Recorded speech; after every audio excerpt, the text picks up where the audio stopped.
요한복음 13장부터 16장까지가 예수님의 마지막 설교, 고별 설교입니다. 오늘 본문은 그 예수님의 고별 설교 가운데 가장 잘 알려진 포도나무 비유입니다. 포도나무 비유는 구약 성경에서 하나님의 백성인 이스라엘을 상징할 때 자주 등장하는 익숙한 이미지입니다. 사람들은 이 비유를 읽을 때 흔히 열매를 맺어야 한다, 이 결과에 집중하곤 합니다. 하지만 오늘 본문에서 예수님이 강조하시는 핵심은 열매 그 자체보다 어디에 붙어 있는가, 다시 말하면 거함의 문제입니다. 1절에서 예수님은 자신을 가리켜 참 포도나무라고 하십니다. 참이라는 수식어가 붙은 이유는 구약의 이스라엘이 하나님의 기대를 저버리고 타락해서 나쁜 열매를 맺었던 실패한 포도나무였기 때문입니다. 그와 달리 예수님은 하나님의 뜻에 온전히 순종하신 참 이스라엘로서 생명의 근원이 되시는 분입니다. 그래서 자신을 가리켜 참 포도나무라고 하시는 겁니다. 그리고 하나님 아버지는 그 포도나무를 정성껏 가꾸시는 농부입니다.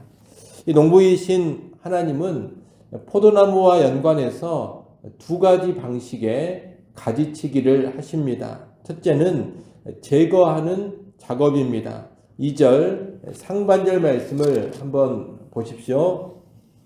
거기 보면 무릇 내게 붙어 있어 열매를 맺지 아니하는 가지는 아버지께서 그것을 제거해 버리시고, 이렇게 말씀합니다. 예수님께 붙어 있다고 하지만 열매를 맺지 않는 가지는 아버지께서 제해 버리십니다. 이것은 단순히 교회를 다니는 명목상의 신자 혹은 가룟 유다처럼 겉모습은 제자이지만 실제로는 순종과 사랑의 삶이 전혀 없는 그런 자들을 의미합니다. 농부는 이런 가지가 나무의 양분만 축내지 않도록 단호하게 잘라내 버리는 겁니다.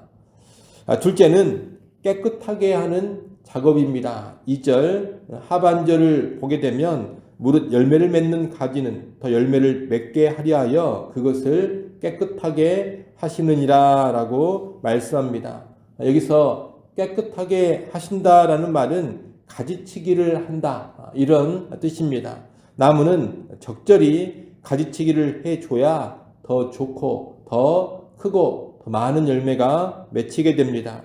가지치기는 가지 일부가 잘려나가는 것이기 때문에 분명히 아픈 일이요 괴로운 일입니다. 그러나 그런 가지치기가 있어야지만 더 좋은 열매를 많이 맺습니다. 그래서 농부는 가지치기를 하는 겁니다. 더 많은 열매를 맺게 하려고 가지를 다듬는 가지치기는 참된 신자들을 향한 하나님의 연단을 의미합니다. 연단이라는 것이 편하고 기분 좋은 것은 결코 아닙니다. 하지만 연단을 통해 참된 신자들은 불순물이 제거되면서 더욱 성숙해지고 더 아름다운 열매를 맺게 됩니다. 농부이신 하나님은 열매를 맺고 있는 참된 신자들에게는 그런 유익한 가지치기를 하시는 겁니다. 여러분, 우리는 우리 삶 가운데 고난이나 시련이 찾아오면 당황할 수가 있습니다. 하지만 그것이 농부이신 하나님의 손길이라면 이야기가 전혀 달라집니다.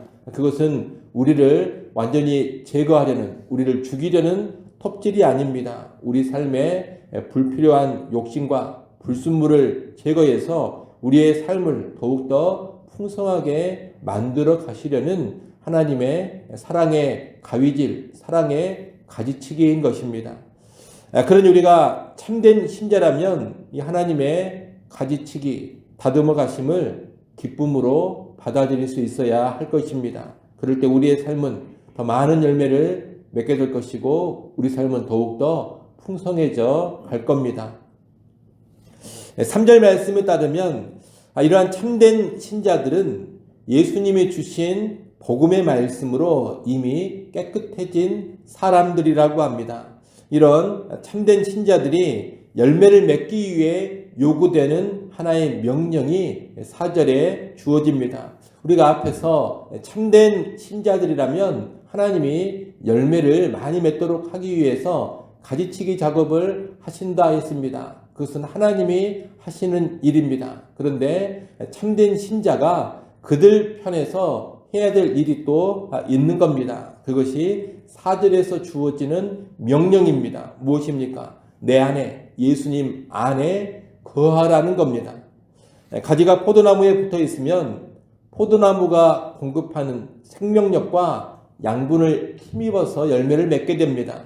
그러나 붙어 있지 않으면 스스로는 결코 열매를 맺지 못합니다. 가지는 스스로 수분과 양분을 만들어내는 그런 능력이 전혀 없기 때문입니다. 그러니 참된 신자가 열매를 맺으려면 포도나무에 붙어있는 삶, 달리 말하면 예수님 안에 거하는 삶을 살아야 하는 겁니다. 예수님 안에 거한다는 것은 연합이라고도 말할 수가 있는데, 이 예수님 안에 거함, 연합은 정적인 상태로 가만히 있는 게 아닙니다. 예수님 안에 거하는 것은 예수님을 전적으로 신뢰하면서 예수님의 말씀대로 살아가는 역동적인 연합을 의미합니다. 그런 믿음과 순종에 역동적인 연합이 있을 때 참된 신자는 예수님께로부터 생명력을 공급받으며 많은 열매를 맺게 되는 겁니다. 예수님은 5절 하반절에서 이를 다시 한번 강조하십니다. 나를 떠나서는 너희가 아무것도 할 수 없습니다. 그런데 우리는 종종 이 사실을 잊어버립니다. 나의 능력, 나의 경험, 나의 열심으로 무언가 대단한 열매를 맺을 수 있다고 착각하는 겁니다. 하지만 여러분, 나무에 붙어있지 않는 가지는 별의별 수를 다 쓴다 하더라도 결코 스스로 열매를 맺지 못합니다. 6절 말씀처럼 예수님 안에 거하지 않으면 잘려나간 가지와 같아서 밖에 버려져 말라지고 불에 던져지는 땔감이 될 뿐입니다. 나무에 붙어있지 않는 가지는 아무리 화려해 보인다 하더라도 곧 말라서 죽어 불에 던져질 운명인 것입니다. 그러니 오늘 우리가 예수님의 말씀으로 거듭난 신자들이라면 예수님 안에 거하는 삶, 예수님과 연합하는 삶에 깊이 들어질 수 있어야 하겠습니다. 나는 오늘 예수님과 얼마나 깊이 연결되어 있는가? 여러분, 이것을 잘 돌아보시기를 바랍니다. 예수님께서 하나님 아버지를 전적으로 의존하시며 순종하는 삶을 사셨던 것처럼 오늘 우리도 예수님을 전적으로 의존해야지만 계속 살아갈 수가 있습니다. 그러니 말씀과 기도와 순종의 삶을 통하여서 예수 그리스도와 깊은 연합을 이루시기를 바랍니다. 말씀과 기도와 순종의 삶을 통해서 예수님과 아주 긴밀히 연결되어 있기를 바랍니다. 예수님을 떠나서는 나는 아무것도 아닙니다. 예수님을 떠나서는 나는 아무것도 할 수 없습니다. 이런 겸손한 고백 가운데 예수님과의 연합을 이루어 가십시오. 그럴 때 우리의 삶에는 자연스럽게 열매가 맺혀지게 될 겁니다. 7절, 8절은 우리가 예수님 안에 거할 때, 즉 예수님과 연합을 이룰 때 나타나는 실제적인 결과를 보여주고 있습니다. 먼저 7절 말씀을 보십시오. 7절 말씀 같이 한번 읽어보겠습니다. 너희가 내 안에 거하고 내 말이 너희 안에 거하면 무엇이든지 원하는 대로 구하라. 그리하면 이루리라. 아멘. 너희가 내 안에 거하고 내 말이 너희 안에 거하는 것, 여러분, 이것이 바로 연합의 모습입니다. 이런 연합의 삶이 있을 때 기도응답의 역사가 나타난다는 겁니다. 여러분, 예수님과 연합된 가운데 드리는 기도는 결코 내 욕심이나 내 욕망을 위한 정욕적인 기도가 되지 않습니다. 예수님과 연합을 잘 이루고 있는 사람은 무엇을 구하든지 하나님의 뜻을 따라 구하게 되어 있고 하나님의 뜻을 이루고자 하는 기도를 드리게 되어 있습니다. 그러니 그런 기도는 반드시 마땅히 이루어지는 겁니다. 나아가 그런 기도가 응답되면서 풍성한 열매를 맺게 됩니다. 8절 말씀을 또 같이 한번 읽어보겠습니다. 8절 같이 읽습니다. 너희가 열매를 많이 맺으면 내 아버지께서 영광을 받으실 것이요 너희는 내 제자가 되리라. 아멘.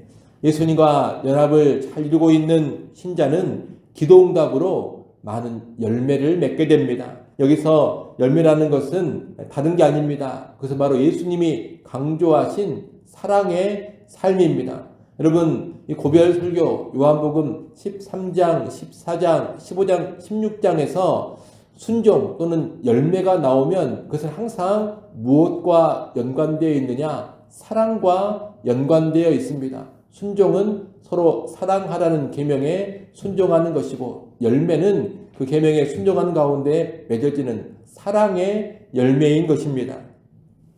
그러니 이 8절에서도 열매를 언급할 때 이 열매는 어떤 열매냐? 사랑의 열매입니다. 예수님과 연합을 이루는 신자는 풍성한 기도응답을 받으면서 어떤 열매를 맺게 되느냐? 사랑의 열매를 맺게 된다는 겁니다. 기도응답의 열매로 사랑의 삶이 그 사람 가운데 풍성하게 나타난다 이 말입니다. 이 사랑의 열매를 달리 말하면 구체적으로 두 개로 말해볼 수가 있겠습니다. 그것은 사람의 열매 그리고 성령의 열매입니다. 내가 사랑으로 복음을 전해서 구원받은 영혼들이 사람의 열매입니다. 그리고 성령 안에서 변화된 인격, 예수님을 닮은 사랑 가득한 인격이 성령의 열매입니다. 우리가 예수님 안에 거하고 예수님의 말씀이 우리 안에 거할 때 기도의 능력, 기도의 응답이 나타나면서 이런 열매들, 사람의 열매와 인격의 열매를 풍성하게 맺어가는 겁니다. 이 열매는 하나님께 영광이 됩니다. 우리가 사랑의 삶이라는 열매, 구체적으로 풍성한 사람의 열매, 성령의 열매인 인격의 열매를 맺을 때 농부이신 하나님 아버지가 기뻐하시며 영광을 받으십니다. 그리고 이 열매를 통해서 무엇이 입증되느냐? 우리가 예수님의 제자라는 것이 입증됩니다. 여러분, 예수님의 제자는 말로만 되는 게 아닙니다. 내가 예수님의 제자입니다. 이렇게 말하고 다닌다고 해서 그 사람이 제자인 게 아니라는 겁니다. 합당한 증거가 있어야지만 진짜 제자입니다.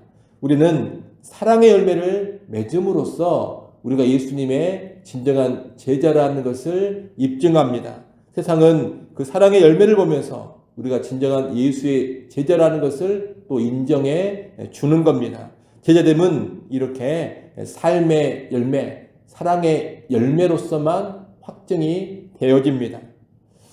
결국 예수님과 연합을 이루는 사람은 놀라운 기도응답을 받게 되고 그 기도응답의 결과로 풍성한 열매를 맺으면서 하나님께 영광을 돌리고 예수님의 제자로 인정받게 되어집니다. 이것이 예수님 안에 거하는 사람, 포도나무와 붙어있는 가지가 보여주는 실제적인 삶입니다. 오늘 우리가 그런 삶을 보여줄 수 있어야 하겠습니다. 여러분, 참 포도나무이신 예수님께 꼭 붙어 있어서 자연스럽게 풍성한 열매들을 맺어가시기를 바랍니다. 그래서 하나님께 영광을 돌리시고 우리도 예수님의 제자라는 것을 확증하면서 살아갈 수 있기를 간절히 바랍니다. 기도합니다.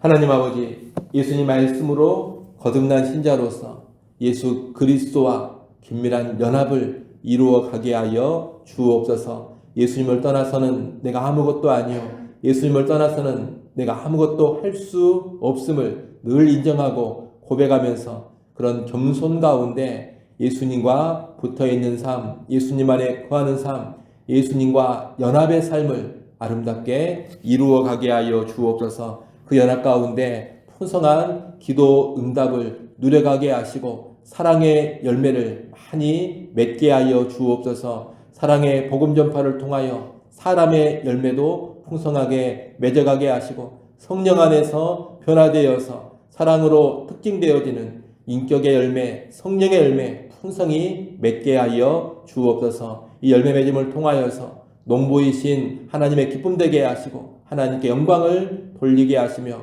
우리가 이 세상에서 예수님의 진정한 제자로 언제나 드러나게 하여 주옵소서. 아버지 하나님, 이 새벽 시간 하나님께 나와 기도할 수 해주셔서 감사합니다. 이 시간도 주님 안에 깊이 연합된 가운데 올려드리는 기도가 되게 하시고 이를 통하여서 우리가 구하는 기도의 모든 제목들이 놀랍게 응답되게 하여 주시옵소서. 새벽에도 오시는 하나님의 은혜, 하나님의 능력을 경험하는 시간이 될 수 있기를 간절히 바라고 원합니다. 오늘 하루 살아갈 때에도 나의 날이 아닌 주의 날인 것을 기억하게 하시고 주님과 동행하는 하루 되게 하여 주옵소서. 예수님의 이름으로 기도드리옵나이다. 아멘.